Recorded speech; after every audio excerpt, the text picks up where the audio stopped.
Do you have someone in your life who routinely says that they love animals more than people? I certainly have more than one person I know who feels that way.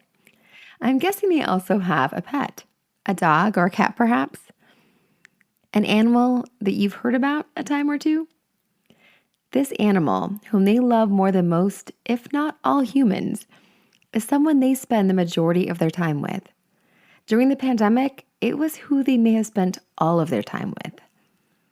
Now imagine losing that. Losing who you spend the most of your time with, who unconditionally comforts you, who is integral to every morning when you wake up, each evening, and all of your routines. Can you imagine how devastating that would be? This episode is a conversation on that close bond, that deep loss.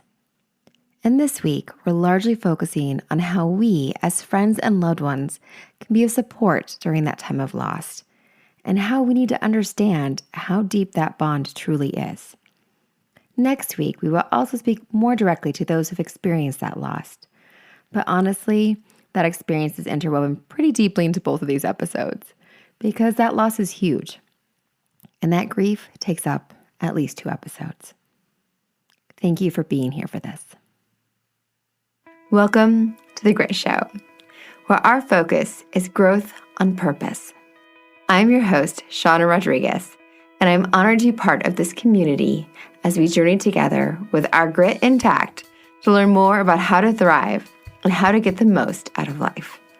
It means a lot that you are here today. As you listen, I encourage you to think of who may appreciate the tidbits of knowledge we are sharing and to take a moment to pass this along to them. Everyone appreciates a friend that thinks of them, and these conversations are meant to be shared and to spark even more connections. I am so excited about the guest that we have with us today. Rachel Augusta is a celebrity animal medical intuitive who helps pets worldwide heal physically and emotionally by performing energetic surgery on injured, diseased, and aging animals. Isn't that incredible? She's been called upon by Hollywood's biggest stars and MMA fighters for their own health and the well-being of their animals. She's been featured in the New York Times, CNN, BBC, and was the subject of a feature cover story for People magazine, which just tells you how important her messages are and how widely they are received. Rachel has brought pets back to life after being given mere hours to live, and many of them are still thriving today. She has such a gift. In addition to helping animals live their best lives, she helps those in hospice and their families by performing end-of-life ceremonies and officiating memorial services where people can honor their furry best friends in a comforting and sacred way. Grief is one of her favorite topics because so many are forced to isolate and suffer alone. And this is the reason why I was so excited to make the connection with Rachel and invite her to talk with us today. So welcome, Rachel. Thank you for being here. Thank you, Shauna. I feel like we were meant to meet and have this conversation. I agree, because this has been in the back of my mind since I started my podcast over a year ago, that we needed to have a conversation around pets and grief and the importance around that. And then you disappeared right when I was to the point, I go like, I need to find someone. And there you were, and you were the perfect person. So thank you so much for being the gift to all of us today to share with us what your experience and what you can share with us about grief and people that are going through that. So thank you. Tell us a little bit about how you've come into this amazing work that you do. How did you get led to this? Yeah, it was very personal. So my soul companion was a kitty of mine. Her name is Holly. And she's my soul companion because she was really with me through really, really great times in my life and extremely difficult times. You know, those big shifts and changes you have. And then you have one person who's kind of your constant through all of them. That was Holly. And she got really super sick, just kind of immediate overnight. Truthfully, how it works for most animals, they have spent thousands of years mastering the ability of masking illness. They know how to hide it. So they will hide it from us until they're so sick they can't anymore. And that's what happened. And her vet basically was like, she's old. she's going to die in 2 weeks and you have no options. There you go. And like no bedside manner. And that immediately threw me into this position of knowing that if anyone was going to help Holly in any way, it would have to be me. And the next day, somebody I know sent me an email and was like, hey, have you heard about this class that's being taught at the university of how to build up animals' immune systems and work with them? And I was like, no. And also, it's really weird that you're sending this to me because I don't work with animals. At the time, I was in the process of working on a manufacturing company, clothing manufacturing company. And so like totally unrelated to what I do in the world or what I used to do in the world. And it was just one of those moments where I was like, okay, you sent that to me because I needed to have that information. And so I attended this class, and to make this long story short, Holly ended up living for another 3 years. Oh, and wow. Yeah. And not just like surviving, but thriving. It was a Hollywood ending to this story. And so many people at the time, friends, everybody has animals living with them, almost everybody. Were like, what did you do? What is going on? And people started bringing me their animals to help them. And all of a sudden I was like, I think this has to be my job. And because it's become my full-time job, I should start charging. Otherwise I'm going to be houseless. So like this is, I guess, clothing manufacturing is not what I'm supposed to be doing right now. Not your calling. It's not my calling. And it just turned into this. And honestly, it was because most of my friends saw what happened with Holly and started bringing me their animals. And so many times people are looking for their purpose in life, searching and seeking and looking. And everybody's like, your purpose, you found it. And I'm like, actually, it kind of forced itself on me. And I'm really good at what I do and I enjoy doing it. But it's not something I would have chose for myself, even though it's very much needed. And so that's how I got into it. And it's a thriving business, I believe, because it is very needed. Because the truth is we all love Western medicine, and Western medicine is great. And I am so grateful for hospitals and veterinary clinics. And if you're in a car crash and you've broke your legs, like that is the time you need to go to the hospital. But there's a lot of gaps. And, doctors aren't nutritionists and they don't know about the immune system, or they won't talk to you about it. And so I look at hospitals and veterinary clinics as like, we want to go there and get a diagnosis if we can. A lot of times with animals, we can't. But if we can get a diagnosis, and then we can figure out how to get the brain and the body to start working with one another, which is something that Western medicine doesn't do. And that's okay. They're not supposed to do everything. Just like there's a lot of different realms of therapy. Well, it's great because the unique thing about you do is it didn't really exist as a field before for you to even know it was an option. Exactly. It didn't exist. And I have now people contacting me from around the world, and a lot of teenagers asking me if I will help train them to do what I do because they want to work with animals, but not necessarily in veterinary. Oh, wow. Yeah. Yeah. So it's really interesting. Yeah. The wisdom you're using about animals, I think, is stuff that we all can value and integrate into our experience, because you're right. Most people I knew do have pets, especially I live in Oregon. Everyone has dogs.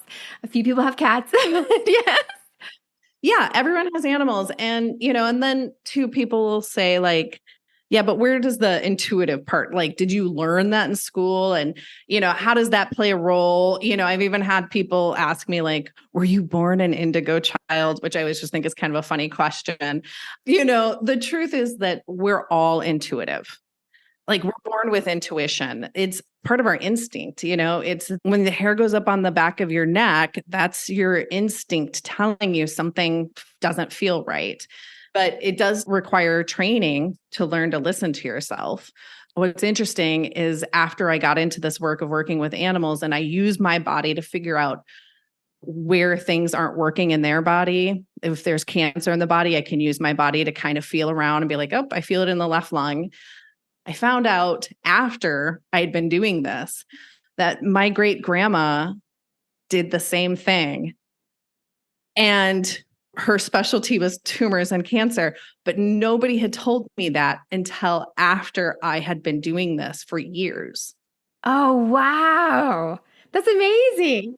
Yeah, it's amazing. It's witchy. It's mystical. It might make you go BS, but it's true. And I love it. And I love knowing that this person I've never met had no connection. I mean, we're of the same family. She's my great grandma, but I don't know her. I never knew her. And I'm doing the same work in the world that she did in a way. Yes. And then part of that is potentially like ingrained in some part of you. Yeah. So that's how I got into it. That's incredible. I love that awareness of the intuition and the connection. I think there's so much in the quantum realm that we don't know how everything is connected and we feel it, but there is more of a scientific basis to all of that than a lot of people realize. That when we do talk about intuition, the way that we respond to things and connect to animals or connect to others, that when we feel those things and trust those things, that type of sensing and connecting is just beyond current levels of explanation, even though it's actually something very real. And I'm sure everyone you've worked with can attest to that, and your experience has shown that. And so for people that are looking for those things, to be open to that and to realize that there's things that are outside of what can be explained. And years ago, there's even more things we couldn't explain. Right. And truthfully, some of my favorite testimonies and reviews are from people that are like, I absolutely do not believe in what you do, but it is the only thing that works. And I'm like, that might be the best testimonial I've ever gotten. Thank you. And truthfully, people do not come to me necessarily because they believe in a medical intuitive. They come to me because they're desperate. Yes. In the same way that I was, because Western medicine can't help them, because their vet is shrugging their shoulders, because, to get a diagnosis for a human can be very, very hard. It can be very grueling. It can require a ton of tests. I know people who've had aches and pains in their body, and it took 2 years before they discovered it was cancer, with lots and lots of badgering of their doctors. And we know less about dogs. And we know even less about cats. And so sometimes you can't get a diagnosis unless we were to just completely cut them open and dig through everything, which obviously is not something that someone's going to do. And so when they come to me, it's not like, oh, ta-da, a medical intuitive, we've been looking for you. They're like, so you're our last resort and we need your help. And a lot of times it's the thing that clicks and puts everything back together. Well, I love too the element you have of the animals don't let you know that something's wrong until the absolute, they can't mask it any further level. And typically it's something significant. On that same token, I think you're tapping into animals and their history is not necessarily linked to Western medicine like humans are. And so some of the answers for them may be things that are more natural and in flow and in different things. And it's complicated because even when you're doing interventions, medical interventions with animals, there's a lot of times I've been with friends when they're making decisions and they don't know because it's a gamble. Like I could spend all this money on this treatment and it may or may not make a difference. And it might just make things more uncomfortable for the animal because they've gone through this surgery and we won't actually know more or we won't be able to help them. And so there's really hard decisions to be made, even with the veterinarian Western view of healing animals. Whereas like for all of time, animals have been healing themselves or when like they've lived their good lives and they go off alone and transition type of thing. And so it's one of these things where having a different option is just a beautiful thing, period, to have a different way of looking at things and having people who love and care for their animals to feel like I can do something, I can connect with something, and the immune system and this intuitive way of looking at things is just beautiful. Yeah, thank you. Thank you. Yeah, that's beautifully said. Yep. Yes. The big reason I was so excited to find you is that there's 2 cats that live in my house, and one of them has been my partners for more years than I can count. I think it's like 10 or 11 now. And I keep thinking it's like only 7 or 8, but a very long time he's had his cat. And then I have a cat that I've took in for my niece that has stayed with us because my partner fell in love with him. So my first thing, to be totally honest, I am not the key audience for this as someone who's like had their animal be their person. But I am surrounded by people like that. And when they've lost their pets, and I've seen that, especially when they've had a pet that has gone through a very difficult time with them, which I think just elevates it to a whole different level when that was your solace, these challenging times. I've been the friend knowing that this loss is an enormous loss and a huge impact for them and a huge grievance that they're trying to resolve and get to the other side of. Even if I haven't experienced things to that level, I can recognize that level and wanting to be that friend to be of support. So our conversation today is the twofold of helping the folks that their pets are their person. They like animals better than people. I know plenty of people that will say that. So that should define it. If you have somebody that says, I like animals more than people, when they lose their pet, they're going to grieve more than they would grieve a person. So acknowledge that. But also like being the friend on the outside who can recognize that, but still not always being sure how to support and do that. So that's why I'm so excited to have this conversation so I can be a better friend and so those folks can have a resource.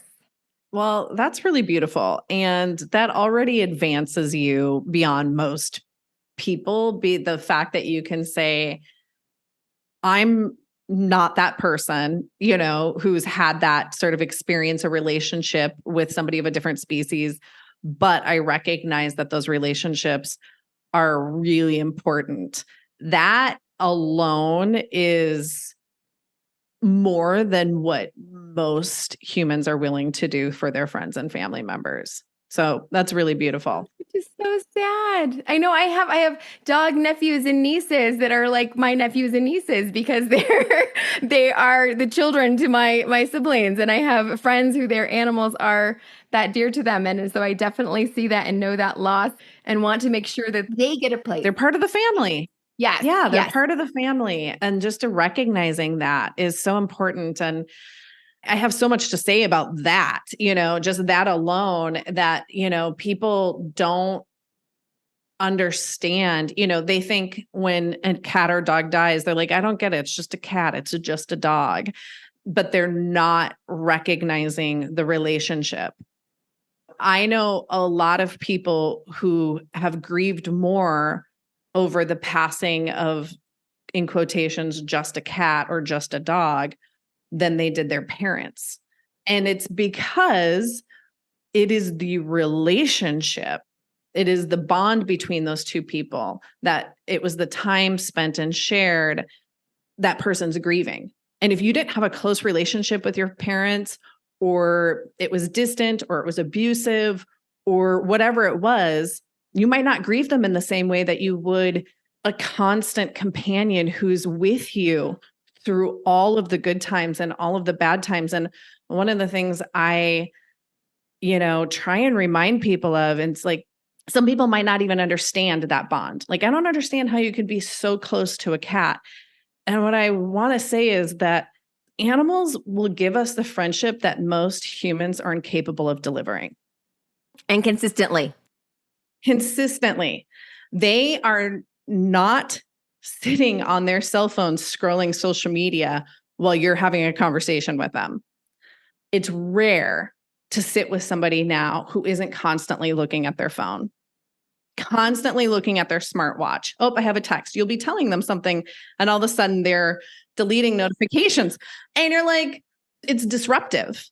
And I know they don't intend for it to be, but it is disruptive, and it does take away from the moment, especially if you're crying over a breakup, or like you're in these spaces and your friend's like, hold on, I'm getting a text. And, animals don't do that to you. They sit with you and they don't judge you. Okay, well, cats might, but not vocally. You might get a side eye, but they're just sitting with you and breathing with you and letting you feel however you need to feel. They're not trying to correct it. They're not trying to tell you you're wrong. They're not interrupting you with phone calls. They're just sitting with you. And that, if you think about it, that is why we fall so deeply in love with them. Because that friendship, it's rooted in comfort and peace. Yes. And they sense, like, humans don't always sense or see when you need support and when you're going through a hard time, because a lot of us have been very good at masking it. And I'm going to out my fiance, so hopefully he lets me keep this in the podcast. But he has a great attitude. He's a happy guy. He's on it. He's supportive. He's there for everything. His cat can tell. Like yesterday, we got some upsetting news. And when we sat on the couch to talk about it, like I make jokes about the fact that his cat comes right between us and gets up in his face and is like right there with him. But like, just because like we're having like a heavy conversation about stuff that's happening, like his cat is right there. And his cat has been right there for a decade. And I haven't been in his life for the past decade. Like we have a history from way back then, but for the past decade, every time he's gone to work and been strong and been there for everyone and been on top of everything. But the second he comes home, his cat knows when he needs support and is right there, even if it's annoying, is right there to connect with him and knows that he needs something and that he's feeling something. And other humans don't get that and don't always get that every single time. Like animals sense that and get on top of that. They totally do. In fact, for a long time, we've known that animals can smell our emotions. You know, they can smell diabetes, they can smell cancer on us. Their noses are spectacular. But not only can they smell our emotions, studies prove that they feel that our emotions with us. And so when we are stressed, they're worried for us and feel this deep need to help bring comfort to us. And they do. A cat's purr is the same vibration as an ohm tuner. And, you know, and it calms your nervous system. And so, you know, his cat is like, move out of the way, Shauna. I got this. I got this. I can take care of this. You think you guys need to connect right now? I need to take care of him right now because this is upsetting news. I regulate the nervous system. Yes. They are, you know, the best friends. And you know, the word even calling them like, oh, my pet, it doesn't do service to that friendship, right? But then when you say, oh, my fur baby, well, it makes people angry. They're like, that's not a child. How dare you compare them to a human child? And the truth is that people are just trying to figure out how to describe a beautiful friendship and they don't really know how. And so to say, well, they're my pet, but that doesn't feel right because they're my more than that. And you're like, they're my fur baby, but then also I know you're not my baby, but some people do think of them as their babies. And I think each relationship is different. My relationship with Holly, you know, she was my soul companion. And when I say that, people are like, whoa, that seems kind of strong. You know, like they're not even really sure how to process that. And now I live with my cat Sugar Pants, who is delightful and I love her. And I call her my Saturday night, you know, she's my Saturday night plans. Like she's always ready, you know, and she's my little ride or die. She's my little friend who's like, I'm up for anything. And people have asked me, like, do you consider her a child? I'm like, no, I don't.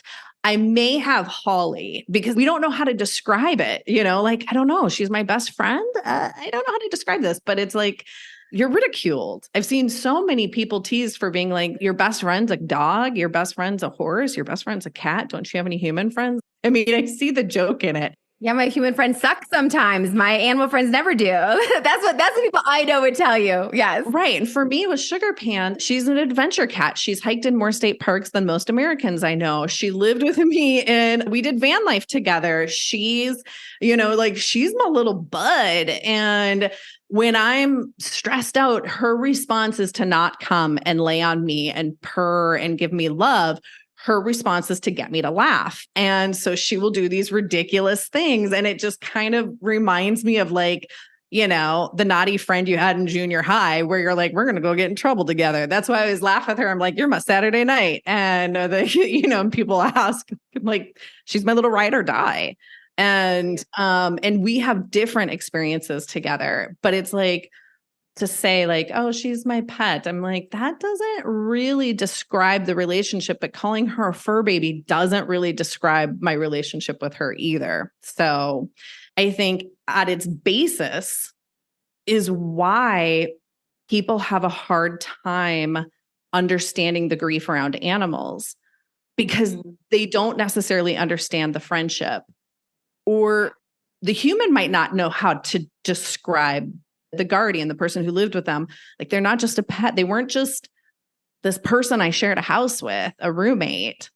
They were my constant companion, really. Yeah.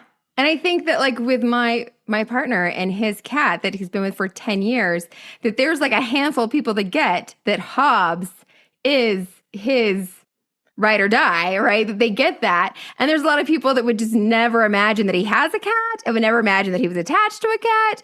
And when something happens to Hobbs, he will be devastated because that cat has been with him. His ride or die is a great way to say it, his soul companion for so long and been so supportive. He has a tattoo on the back of his calf that's Hobbs, the Calvin and Hobbes. So he has a tattoo of his cat and he jokes like he would never put a woman's, whatever, but he has a tattoo of his cat because like his connection with his cat is something that's very unique and not something that he ever intended. Like it was a rescue cat and somebody at work said, he's like, I don't want a cat. I don't want a cat. And then when you just have these experiences that animals are with you in your home, when you like he lived alone and that cat was the one that was there for him whenever he would need somebody and like they grow on you. Totally. And I think that even like in rescues, some of those situations or relationships can be even deeper, right? Because, if you get a puppy or kitten from a breeder and you bring them into your house, that's, one thing. But if you are adopting someone who's been very mistreated and very misused and has lost their ability to trust humans, and then together you begin building that trust once you've brought them into your home, which is very common with most rescues, it seals the love deal, period. Like it can take months, years for an animal to learn to trust you. And then once they do, there's no going back. Like they trust you implicitly, and the work and the love and the patience that had to go into helping somebody understand that you're safe and that you're not going to hurt them in the same way that they've been hurt is really, really beautiful and really rewarding because the human gets to experience this new space with this animal of trust. And it's really beautiful. I know Hobbs' name now. I don't even know your fiance's name. His name is Roby, but Hobbs is more important for this conversation. I was like, it's so perfect. People know Sugar Pants' name and they don't know my name. But a lot of people laugh. They're like, I did not plan to have a cat. And then they're here. They live here now. And now we're best friends and, or a dog. And it just happens that way. And I find so many people who end up finding dogs along the side of the road. And then they're like, it's really weird, but I feel like this is my little soul person. Like we're going through the same things together of learning how to trust, learning how to work through our anxiety in group spaces. And I'm giving them advice that actually I need to be giving to myself. And so, yeah, it's really beautiful. Yeah. Yeah. I think my niece was the first person that when she was young, she would not remember my friends' names, the adults that I was friends with. She'd remember their pets. And so that's when I started to recognize that animals can be more important than people. She was the first person that introduced me to that concept. And she's grown now. She's an adult now. She has kids of her own. But when she was little, like that's when I first started to get that concept. And my siblings with their pets. And then I have a very dear friend. She's so dear that when I did have a cat that when I went through a challenging time had been my cat and died very suddenly. And when that cat died, she drove 3.5 hours to come be with me and bury that. I'm going to cry talking about it, to bury that cat with me. And then somebody else was a tenant in my house, like gave me flowers when that happened. And for me, like knowing that like my connection to that animal is probably the strongest I've had because of what I went through when I had that cat. But the outpouring I got because I'm surrounded by people who get how important animals are was so important that made me go, I hope I'm doing justice for other people when they lose their important connections, That's really beautiful. That's really beautiful. And I'm so glad you experienced that. Everybody has different experiences and it really does depend on your community. And I feel like I should just say really quick, I'm in the business of trying to save lives. But the truth is that there's only one promise in this world. And that the promise is that none of us get to stay. we're all leaving. And you can't heal age. And sometimes you can't get ahead of a disease. And so I end up spending a lot of my day on the phone with people who are crying. And I will tell you that I am not an expert in grief. I did not go to school, but I am an expert in grief because I have experienced it. And everything I know is through my own experience. And everything I say was not learned in a book, but just something I have experienced. And when I lost Holly, I ended up being very isolated because I didn't have that community you had. The people who I thought would show up disappeared, and strangers appeared and filled those spaces, which was shocking and beautiful and sad. And I did have some close friends who did know how to come in, but I ended up isolating a lot because people would say really painful things thinking that they were helping. I think the thing around grief, you gave a couple of examples of where you felt like really loved and held. And it was that your niece drove for hours to come and help you bury the body. That's beautiful. And that somebody brought you flowers. And that's really beautiful. And neither one of those things or neither one of those instances was anybody trying to like stop you or trying to fix you and make you feel better. Because as we know, you cannot fix someone's grief.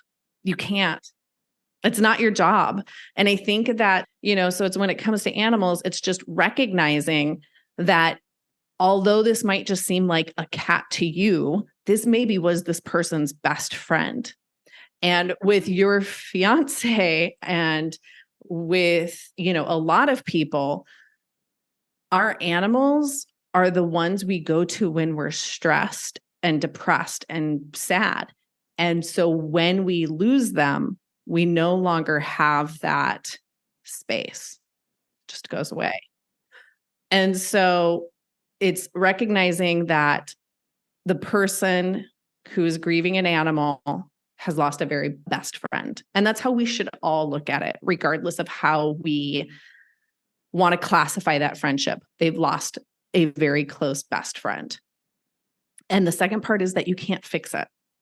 And it's about just being in that space and being in those emotions. And there's one of your more recent shows that I listened to is just about allowing yourself to feel the feelings you need to feel.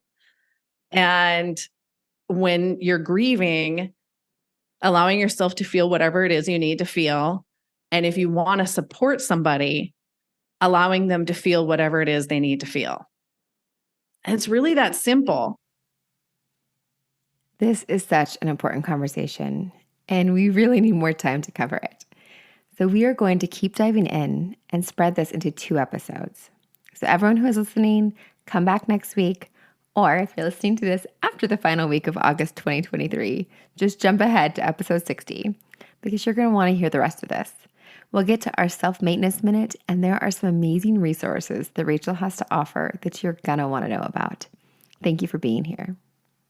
Thank you for joining us today. I hope you enjoyed this episode.